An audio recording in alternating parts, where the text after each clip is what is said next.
नमस्कार दोस्तों, मेरा नाम रमेश, आपका स्वागत करता हूं यूट्यूब चैनल LIC इंश्योर में। दोस्तों, आज इस वीडियो में हम बात करेंगे LIC के गोल्डन जुबली स्कॉलरशिप स्कीम 2020 के बारे में।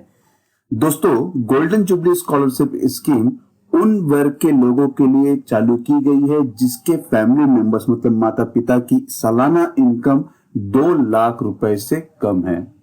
साथ ही में अगर 2 लाख रुपए से इनकम कम है और बच्चे जो हैं वो 10th और 12th पास्ड हैं, 60% से ज्यादा का परसेंटेज है, तो ही जाकर वो बच्चा गोल्डन जुबली स्कॉलरशिप स्कीम में अप्लाई कर सकता है, जिसके लिए ऑनलाइन आवेदन ही करना पड़ेगा। ऑफलाइन आवेदन करने की यहां पर कोई भी सुविधा नहीं दी गई है। दोस्तों, आज इस वीडियो में मैं ये बताऊंगा कि ऑनलाइन एप्लीकेशन किस तरह से किया जाए, लेकिन कुछ सवाल ऐसे भी मेरे सामने आते हैं। कई लोग ये पूछते हैं कि गोल्डन जुबली स्कॉलरशिप योजना कहां से अप्लाई किया जा सके और कैसे ऑनलाइन अप्लाई करते हैं, साथ साथ में इसे कौन ऑनलाइन अप्लाई कर सकता है। तो इसकी पूरी जानकारी आपको LIC की वेबसाइट पर मिल जाएगी, तो आप वहां पर भी जाकर इस बारे में डिटेल में पढ़ सकते हैं। वही जानकारी आज मैं इस वीडियो में भी दूंगा। ये भी बताऊंगा कि कैसे अप्लाई करते हैं और उनके कौन कौन से प्रक्रिया हैं उसके बारे में बात करूंगा, जिसके लिए हमें चलना होगा LIC की वेबसाइट पर। लेकिन उससे पहले अगर आप चैनल के वीडियो पे नए हैं तो चैनल को सब्सक्राइब कर दीजिए और बेल आइकन बटन के साथ में ऑल ऑप्शन पर क्लिक कर दीजिए, जिससे मेरे वीडियो का नोटिफिकेशन आपको मिलता रहे। तो दोस्तों, हम आ गए LIC की वेबसाइट पर। आप यहां पर नीचे देख सकते हैं send claim requirement by email के नीचे गोल्डन जुबली स्कॉलरशिप 2020 लिखा हुआ आता है। मेरा थोड़ा सा नेटवर्क का इश्यू है, इसकी वजह से वो लिखा नहीं आ रहा है। लेकिन मैं अगर यहां पर क्लिक करूं तो डायरेक्ट मैं गोल्डन जुबली फाउंडेशन के पेज पे चला जाता हूं। वहां पर आप इंस्ट्रक्शन देख सकते हैं, 3 पॉइंट में इंस्ट्रक्शन दिया हुआ है। पहला है click here to apply online for golden jubilee foundation scholarship 2020। दूसरा है गोल्डन जुबली स्कॉलरशिप स्कीम 2020। तीसरा है इंस्ट्रक्शन टू कैंडिडेट्स। तो मैं यहां पे इंस्ट्रक्शन टू कैंडिडेट से स्टार्ट करता हूं। अगर यहां पर देखें तो PDF फाइल में आ जाते हैं, जिसमें पहला पॉइंट लिखा हुआ है कि यह जो पूरी प्रक्रिया है वो ऑनलाइन प्रोसेस है, एक्सेप्टेड की जाएगी। ऑफलाइन यहां पर कोई भी प्रक्रिया नहीं है, कोई भी हार्ड कॉपी आपको भेजने की जरूरत नहीं है। दोस्तों यहां पर दूसरे पॉइंट की बात करें तो दूसरे पॉइंट में लिखा है जिन छात्रों ने वह एकेडमिक ईयर 2019-20 में 60% अंकों के साथ में कक्षा 10वीं की परीक्षा उत्तीर्ण की है, वे नियमित छात्रवृत्ति योजना के लिए केवल तभी पात्र हैं जब वे सरकार द्वारा मान्यता प्राप्त कॉलेज, संस्थानों या फिर ITI के माध्यम से व्यावसायिक पाठ्यक्रम मतलब पढ़ना चाहते हैं, तो ही अब वह इसमें अप्लाई कर सकते हैं।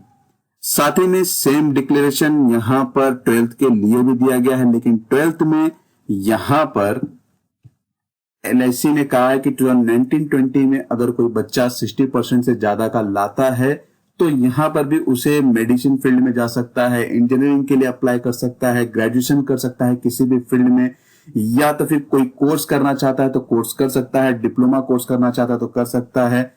तो वो गवर्नमेंट रिकॉग्नाइज कॉलेज से भी कर सकता है, इंस्टीट्यूट से कर सकता है, या तो फिर किसी इंडस्ट्रियल ट्रेनिंग इंस्टीट्यूट से कर सकता है। तो ये पूरी प्रक्रिया रहेगी वो गवर्नमेंट कॉलेजेस द्वारा ही किया जाएगा या तो फिर संस्थानों द्वारा किया जाएगा।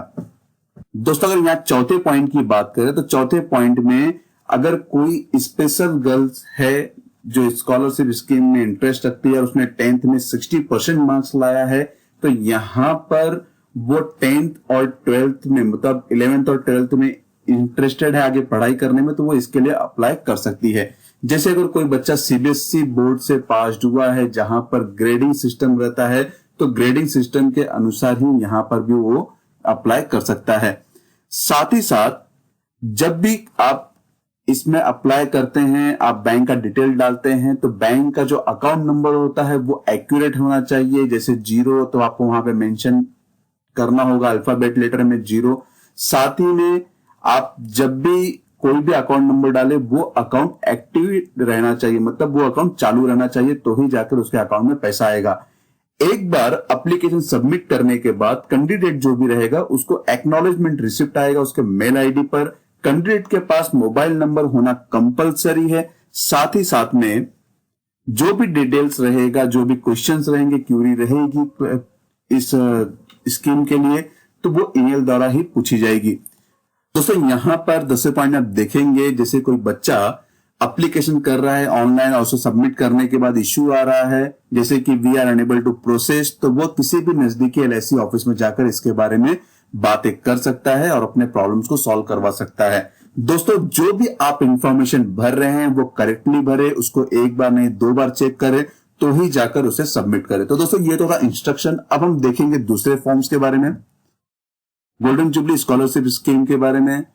तो दोस्तों ये गोल्डन जुबली स्कॉलरशिप स्कीम है। यहां पर आप वीडियो पॉज करके ऑब्जेक्टिव, स्कोप, एलिजिबिलिटी क्या है, फिर इसके यहाँ पर जो स्पेशल गर्ल्स चाइल्ड के लिए स्कॉलरशिप क्या रखा है उसके बारे में पढ़ सकते हैं। क्या ड्यूरेशन रहेगा, रेट ऑफ स्कॉलरशिप क्या रहेगा उसके बारे में आप देख सकते हैं। कैंडिडेट फॉर स्कॉलरशिप के बारे में भी देख सकते हैं। साथ ही में आपको यहां पर जो भी जानकारी चाहिए वो इस पेज से मिल जाएगी कि कौन इसके लिए एलिजिबल है, कौन नहीं एलिजिबल है। और दोस्तों यहां पर मोड ऑफ अप्लाई क्या है आप यहां से भी देख सकते हैं। तो दोस्तों चलते हैं अभी ऑनलाइन एप्लीकेशन के पेज पर। तो दोस्तों हम आ गए हैं ऑनलाइन एप्लीकेशन के पेज पर। मैं यहां पर एक बच्चा है उसका अप्लाई कर रहा हूं, जैसे महाराष्ट्र से है तो मैं महाराष्ट्र पे क्लिक कर दे रहा हूं, और मुंबई तो मुंबई कर दे रहा हूं। फिर उसके बाद उसका फर्स्ट नेम क्या है वो डाल दे रहा हूं, उसके बाद उसके पिताजी का नाम, उसके बाद उसका जेंडर डालना है, डेट ऑफ बर्थ डालना है। तो डेट ऑफ बर्थ दोस्तों आपको इसी फॉर्मेट में डालना होगा। इंडियन है तो इंडियन पे क्लिक करें, वरना कंटिन्यू कर सकते हैं फॉरेनर है तो। एड्रेस क्या है, एड्रेस आपको यहाँ पर फर्स्ट लाइन में डालना है, दूसरे लाइन में भी आपको एड्रेस डालना है। फिर सिटी मुंबई, पिन कोड डालना जरूरी है। दोस्तों यहाँ पर जितने भी स्टार मार्क्स आपको दिख रहे हैं उन स्टार मार्क्स का फिलिंग कंपलसरी है। दोस्तों आपके पास कोई लैंडलाइन नंबर है तो आप लैंडलाइन नंबर भी डाल सकते हैं, या तो फिर आप मोबाइल नंबर डाल के कंटिन्यू कर सकते हैं। उसके बाद जो भी कैंडिडेट है उसका ईमेल आईडी।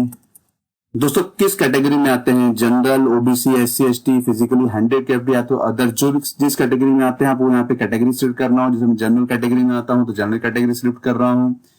अब दोस्तों यहाँ पर एजुकेशनल स्ट्रीम पूछा गया है, तो जैसे आप इंजीनियर के लिए अप्लाई कर रहे हैं या मेडिसिन के लिए अप्लाई कर रहे हैं, आर्ट, साइंस, कॉमर्स के लिए अप्लाई कर रहे हैं, डिप्लोमा कोर्स के लिए अप्लाई कर रहे हैं, या फिर वोकेशनल कोर्स के लिए अप्लाई कर रहे हैं, यहाँ पर आपको डिटेल उसका देना होगा। तो जैसे मैं यहाँ पर डिप्लोमा कोर्स के लिए अप्लाई कर रहा हूँ, तो डिप्लोमा कोर्स के लिए अप्लाई करते हैं तो यहाँ पर कोर्स कितने साल का, ड्यूरेशन यहाँ पे डालना होगा। डिप्लोमा कोर्स 2 साल का। अब उसके फैमिली का जो पेरेंट्स है, माता पिता है, उनकी सालाना इनकम कितनी है, तो यहाँ पर सालाना इनकम 2 लाख रुपए से कम दिखा रहा हूँ, 1.5 लाख से लेकर 2 लाख तक। अब यहाँ पर महाराष्ट्र स्टेट बोर्ड, मतलब जो भी 10th आपने जिस यूनिवर्सिटी से पास किया है उस यूनिवर्सिटी का नाम या तो बोर्ड या फिर इंस्टीट्यूट जो भी रहेगा आपको यहाँ पर डालना होगा। तो उन्हें किस साल में पास हुआ है। अगर दोस्तों यहाँ पर कोई बच्चा 12th में पासिंग आउट उसका 2019-20 का एकेडमिक ईयर है तो यहाँ पर 10th में उसे 2017-18 सेलेक्ट करना होगा, 11th में 18-19 और उसी तरह से 12th में 19-20 ये एकेडमिक ईयर आपको ध्यान देना होगा। और कितना परसेंटेज है यहाँ पर वो भी बताना होगा। तो दोस्तों यहाँ पे मैंने परसेंटेज बता दिया। अब दोस्तों यहाँ पे मैं 10th के लिए अप्लाई कर रहा था तो यहाँ पे 19-20 में ही यहाँ पर उसका पास आउट है, तो उसको कंटिन्यू करते हैं। दोस्तों यहाँ पर 2 क्वेश्चंस पूछे गए हैं, जैसे आप पढ़ सकते हैं, any other family members applying for scholarship, मतलब घर का कोई और बच्चा स्कॉलरशिप के लिए अप्लाई किया है तो यस और नो में जवाब देना है। साथ ही साथ में यहाँ पर और एक क्वेश्चन पूछा गया है कि किसी और बच्चे को पहले से ही स्कॉलरशिप का बेनिफिट मिल रहा है, अगर मिल रहा है तो यस में जवाब दो, अन्यथा नो ही रहने दीजिए। यहाँ पर बैंक का डिटेल आप अभी भी नहीं भर सकते, अभी भी भर सकते हैं और बाद में भी भर सकते हैं, तो अभी मैं यहाँ पे ब्लैंक छोड़ दे रहा हूं। दोस्तों यहाँ पे डिक्लेरेशन लिया है, डिक्लेरेशन आप पढ़ने के बाद ही सबमिट कीजिए। तो एक बार आप वापस से अपनी जो डिटेल्स है उसे एक बार चेक कर ले, उसके बाद ही कंफर्म होने के बाद ही आप वापस इसको सबमिट करें। तो दोस्तों यहाँ पर मैं 10th के लिए अप्लाई करता हूं तो यहाँ पर मुझे आप देख रहे हैं कि field 11th marks is empty, please enter some value. तो यहाँ पर मतलब 10th के बच्चे के बेस पे मैं यहाँ पे अप्लाई नहीं कर सकता। तो दोस्तों ये तो था कि किस तरह से अप्लाई किया जा सकता है, क्या क्या डिटेल भरना होगा, उसके बारे में मैंने आपको यहाँ पे बता दिया। इस बार एक बार सबमिट होने के बाद जो भी डिटेल्स है वो आपके ईमेल आईडी पर क्वेश्चंस पूछे जाएंगे, आपको वहां से उसका जवाब देना होगा। तो दोस्तों यहाँ पर मेरे पास कोई ऐसा एग्जाम्पल नहीं है कि मैं 11th और 12th के पासिंग आउट से हिसाब से मैं आपको दे सकूं। मे भी दोस्तों आपको ये वीडियो काफी अच्छा लगा होगा कि LIC के गोल्डन जुबली फाउंडेशन ने स्कॉलरशिप स्कीम 2020 चालू किया है, जिसमें काफी अच्छा बेनिफिट मिलता है।